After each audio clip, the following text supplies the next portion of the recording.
Hi there, I hope you're doing well. My name is Nick Kirkpatrick and my website is blackop.org. If you don't know what Bitcoin is, I would suggest that you check that out first. This is about why I advocate people acquiring Bitcoin. I want to see as many Bitcoins into as many hands as possible. So the first reason I would say that people should acquire Bitcoin is that Bitcoin has no central controller, which means, one, there is no central location where a person acquires Bitcoin or stores Bitcoin, and this ensures competition. There are multiple Bitcoin exchanges. There's no one person in charge of Bitcoin distribution. Two, there are no intermediaries, unless you want one. If you want to do a transaction with someone and have someone hold the money in escrow for you, that's something that you can pursue if that's what you want. But you don't have to, wait 4 days or 5 days for your bank account to clear your transaction, because there's no middleman. 3, no one has shutdown power on Bitcoin. No one has an off button. The processing power of all of the units in the network, of all the machines that are hooked up to the Bitcoin network, is known to be greater than all of the world's supercomputers. The world's most advanced computers, and you take, I don't have the numbers in front of me, but the Bitcoin network has more processing power than that. No one can hack Bitcoin. There's no one with an off button. Now, it's possible for specific websites that host Bitcoin exchanges. It's possible for specific websites that store Bitcoins to be subject to attacks. Any website can be attacked, but no one can attack the currency itself. So when you hear stories about Bitcoin getting hacked, they're not true. You do hear stories about the Bitcoin exchanges being hacked, but there is no one in the world who has an off button. No one can turn off Bitcoin. No one can delete Bitcoin. Unlike, for example, the Liberty Dollar, which was backed by silver, which, by the way, I fully approve of that. I've got no problem with that. I own precious metals myself. But unlike the Liberty Dollar, the state cannot raid the Bitcoin warehouse where all the Bitcoins are stored and seize them all indefinitely, because Bitcoins are not physical objects, and therefore there is no warehouse. 4, you have no implied duty of allegiance to any specific entity when you acquire Bitcoin. Bitcoin is nationless. Bitcoin is ageless. It's raceless, cultureless, and stateless. Bitcoin is the people's currency. It's for everybody. 5, no one has the ability to alter the value of Bitcoin. There is no one entity with control over the value of Bitcoin. There is no ruler sitting on a throne who can just print a bunch of new Bitcoins for his own use. Because of the way that Bitcoin is stored and because of how it works, no one can duplicate them. And there certainly isn't any kind of entity that claims the exclusive right to print new money out of thin air, like the people who call themselves the state like to do every day. There's no one who is in charge. There's no monopoly control over the value of Bitcoin. Bitcoin is something that goes down to the individual level, and the people, just average Joes like you and me, the collective of us, are in charge of Bitcoin. There is no ruler. There is no one who decides, oh, hey, we're just going to throw some new Bitcoins in and spend it for ourselves. There's no one who can do that. All right, number 6. No one has unilateral power to reverse your transactions. This is not PayPal. The Bitcoin transactions are irreversible. Once you do the transaction, that's it. If you want someone a third party to hold the money for you, if you want some way for the transactions to be reversible, you can do that. You can pursue that. That's something that you are able to do. So, but as part of the default functionality of Bitcoin, there's no one who can just reverse your transactions like PayPal is notorious for doing. And a lot of people get upset sometimes because sometimes PayPal's wrong. Anyone can be wrong. And number 7, transactions are faster than with banks. What we're talking about with Bitcoin is it uses the power of the internet. It uses the power of distributed computing. So all the people who are connected to the Bitcoin network, who want to be, you don't have to engage in any of this transaction verifying or mining or any of that if you don't want to. You can have Bitcoin and not connect yourself to the network. But because of distributed computing, because of the internet, they've created a currency that is not being dragged down by the existing systems in place, and transactions are far faster with banks. You can have money sent to you within seconds, and you can have transactions verified within a matter of minutes. It's amazing. So those are the 7 reasons why Bitcoin having no central controller, I think, is a very good thing. So those are the benefits I can think of right now as far as no having central controller. Here are the other reasons I advocate people acquiring Bitcoin. The transactions are as anonymous as you want them to be. We're talking about what has been called the world's first decentralized, potentially anonymous currency. Now, if you want to know who you are conducting business with, or the other party wants to know who you are, or if you both want to know who the other one is, that's something that you can do. You can pursue that. That's something that if you want to do that, if that's what you want all of your transactions to be, and you want to take the extra effort to pursue that, then that's fine. But if you want your transactions to be anonymous, then you can use Bitcoin. Bitcoin is a potentially anonymous currency, and with dollars, with all the other old currencies, there are some difficulties you're going to have if you want to try to remain anonymous.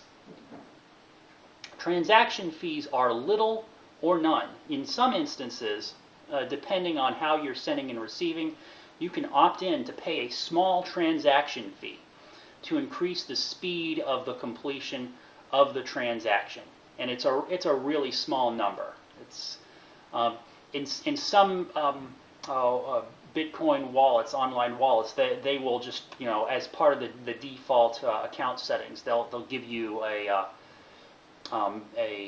transaction fee, and and you may or may not be able to opt out of it. It depends on the website, but the cost of the transaction fee is oftentimes lower than a cent. So I would say that 1 cent is nothing, pretty much. Bitcoin was invented without the state and without big business. This was invented independent of any of that old stuff. Bitcoin is new. Bitcoin is the people's currency. It was invented without any of that stuff. Therefore, the regulatory machine involved in the old financial world, dollars, does not exist. So you don't have to worry about all the normal barriers associated with receiving and giving money. So, and all of that is because Bitcoin was invented independent of the state. I was just reading an article or seeing a speech about some potential functionality you could have with websites like Kickstarter.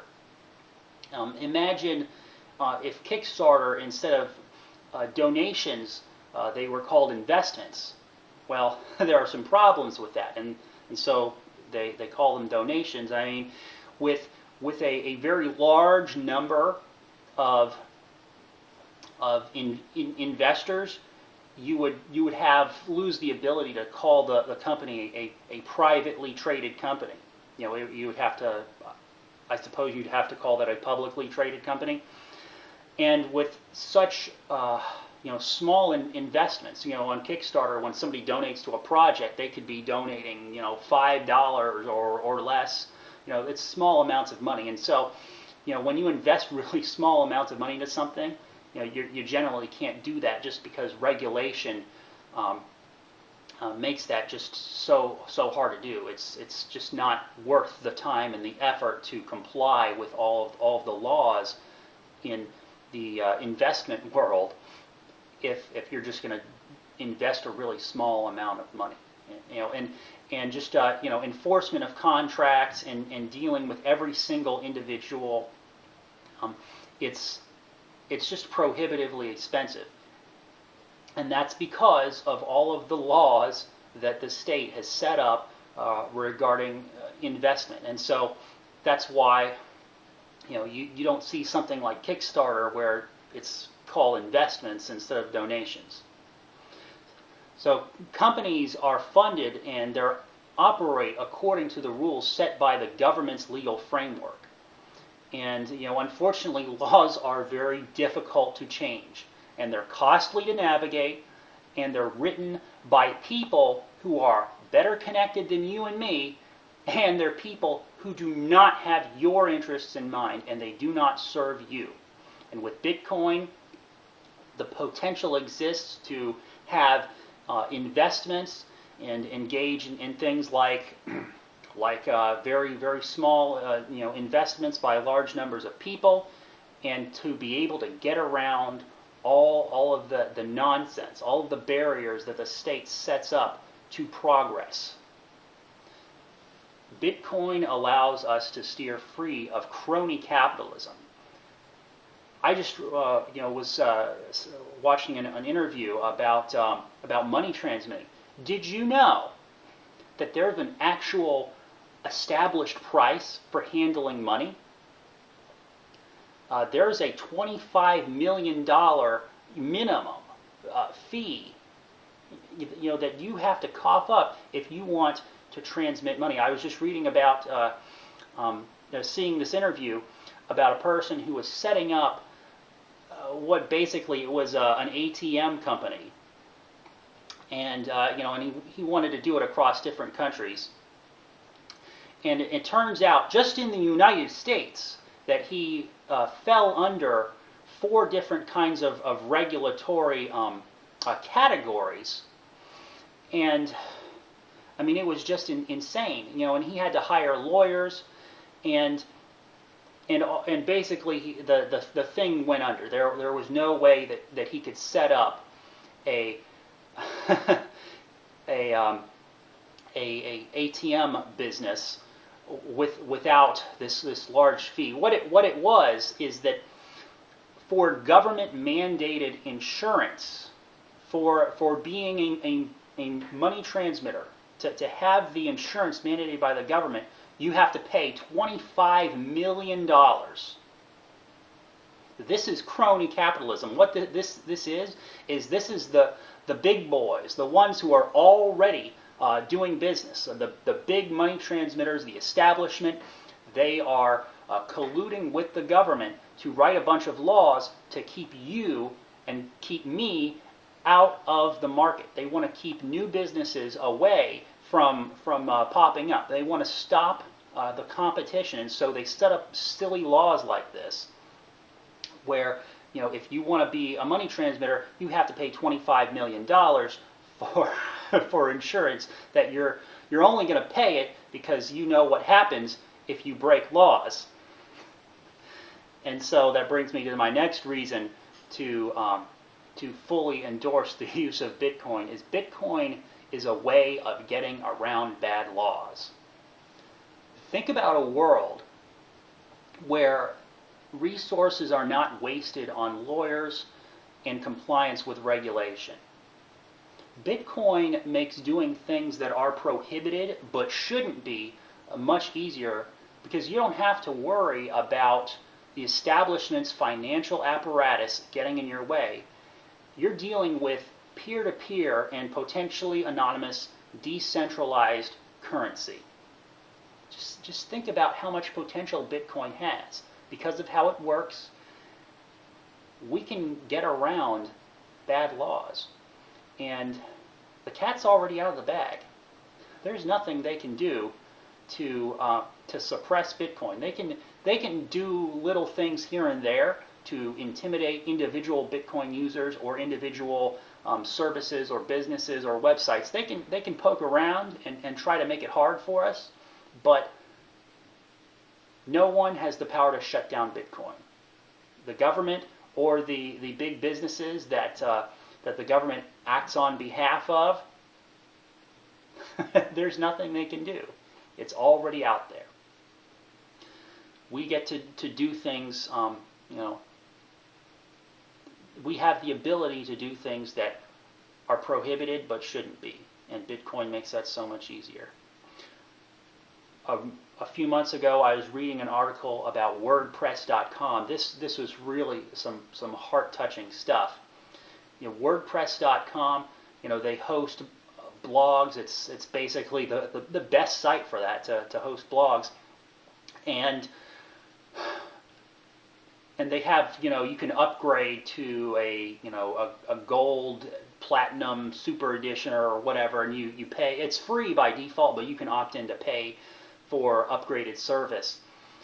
But in certain countries, they are basically blocking financial transactions to WordPress.com because they know that the people in their country are blogging about issues of social and political significance. They're blogging about things that make the government look bad, and so in those countries where the freedom of speech is very, very much lacking, people are now able to if they can get on the internet, go onto WordPress.com and fund their WordPress.com account with Bitcoin.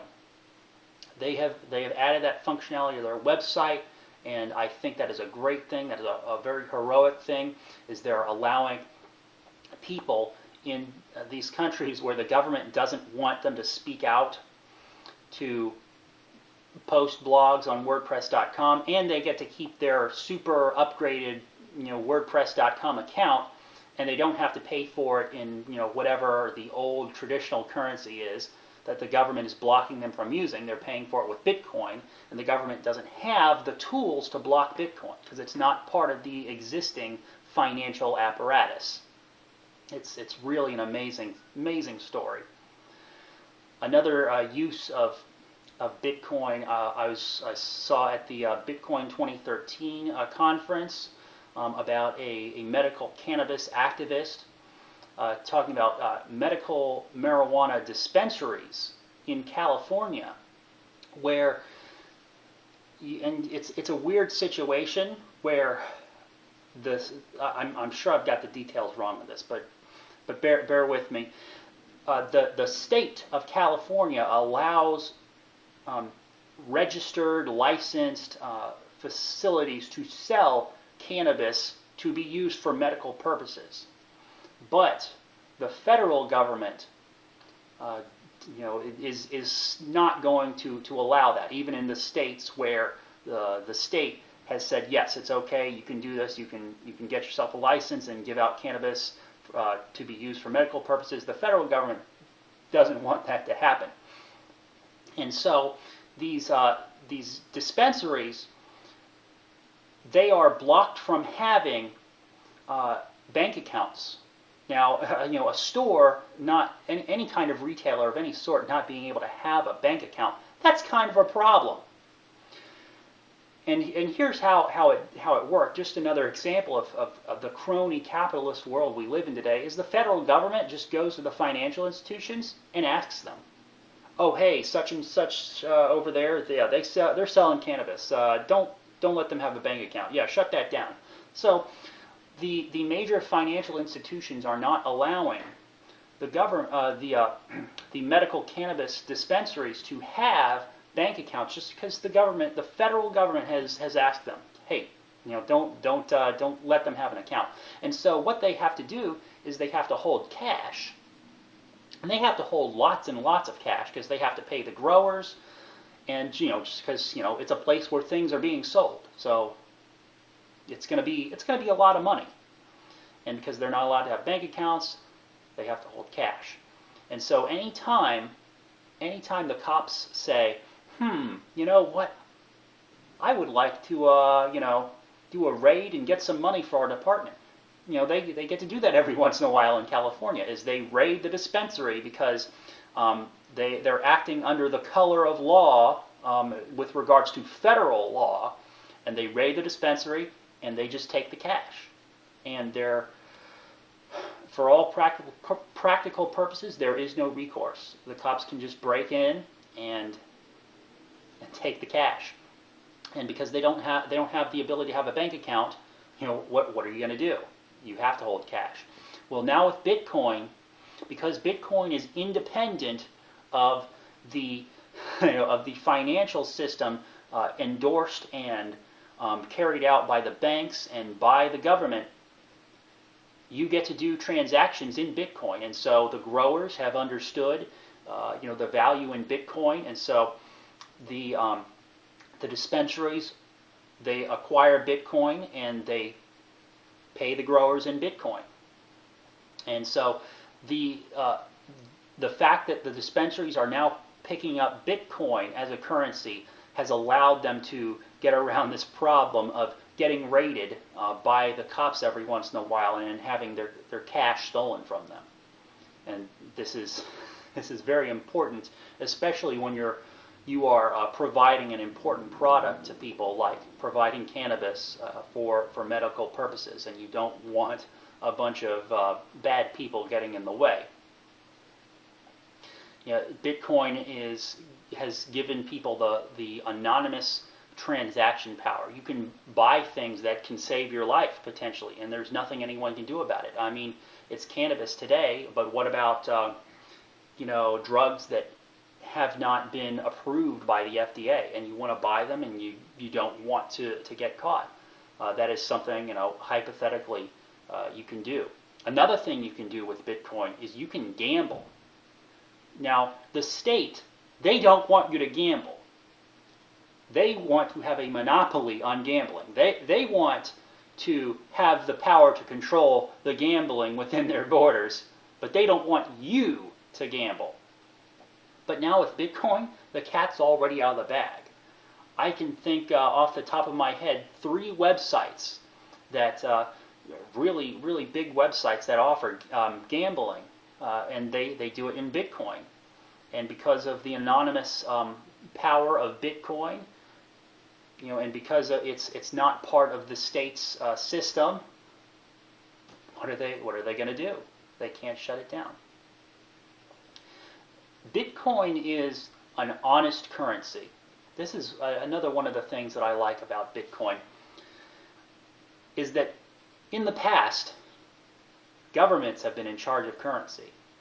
In the past, it was the ruling class that decided how currency works. And now, currency is in the hands of the people.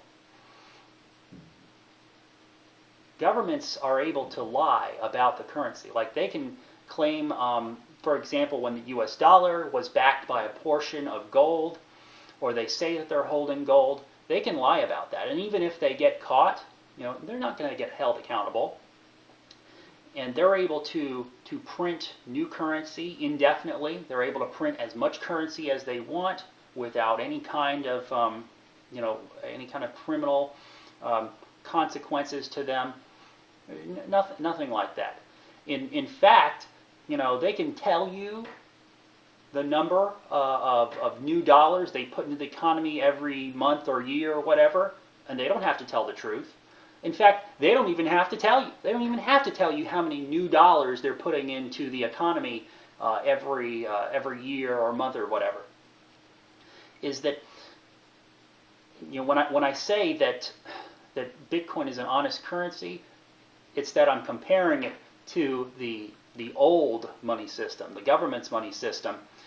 Is Bitcoin is not anything more than it claims to be. The original proponents of Bitcoin said, hey, here's this currency, here's the Bitcoin protocol, all the code is open source, here's how it's supposed to work, and you know, they turned the switch on, and now, you know, it's in use, and there can never be more than 21 million Bitcoins. You know, Bitcoin is not backed up by anything, but you know, no one makes the claim that it is. It is just a bunch of useless junk data that cannot be duplicated. That's all it is. Bitcoin is not backed up by anything, and in that sense, it is an honest currency.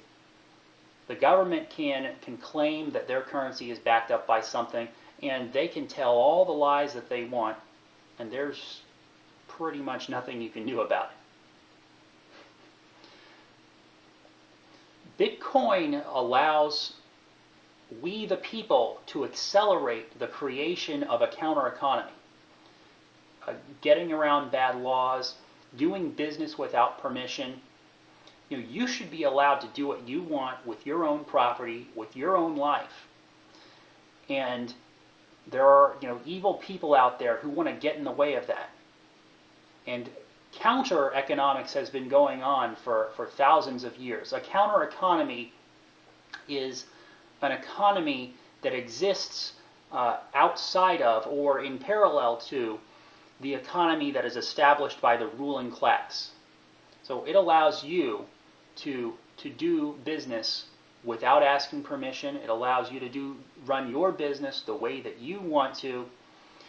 And just because of the distributed nature, the anonymity, the fact that there's no central controller, you get to run your own life. You get to run your own business the way you want to, and there's not one thing that the government can do about it. They can like I said before, they can do little things to attack you. They can target, you know, certain individuals from time to time, but what this does is this facilitates and accelerates the creation of the counter economy. This makes counter economics so much easier. Bitcoin is the foundation to create all kinds of things without the already existing apparatus. Holding money in escrow, borrowing money, mutual funds, all kinds of things that are being done or have yet to be done with Bitcoin. The fact that this currency is a free person's currency, this is the people's currency, the fact that this is not tied to anyone or anything, that you have no allegiance to anyone by using the currency, all of this creates so much potential. You know, imagine being able to buy stocks and bonds. Imagine, you know, being able to do investments without handing over sensitive info, you know, complying with, you know, Patriot Act requirements like handing over your SS number. The government has no power to stop you from having any account of any kind that holds Bitcoin. Borrowing money, giving out money, mutual funds, sales, anything that involves money, the power is in your hands. The power is in the hands of the individual, and Bitcoin is only it's a little over 4 years old now, and do your research, look at all the things that have been done with Bitcoin, and think about all the things that have yet to be done with Bitcoin.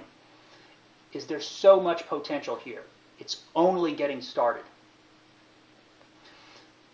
And so the last reason I endorse Bitcoin This is probably my favorite one, next to the ability to facilitate the creation of a counter economy. I think my other favorite reason about Bitcoin is the fact that it's a trailblazer. Bitcoin is not a be-all, end-all. It's setting the path. It's setting the path for the future, setting the path for newer and better things. It's setting the path for other currencies to exist in the future, or exist in parallel to, or in competition with Bitcoin. Is that worst case scenario?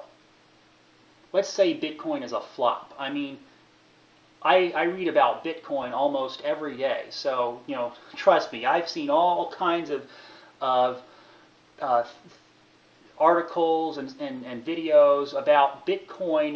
The potential for failure for Bitcoin, and some of the objections to Bitcoin are reasonable, and some of them are really absurd. It goes down the spectrum from absurd to somewhat reasonable. So yes, and maybe there are some ways that Bitcoin can fail.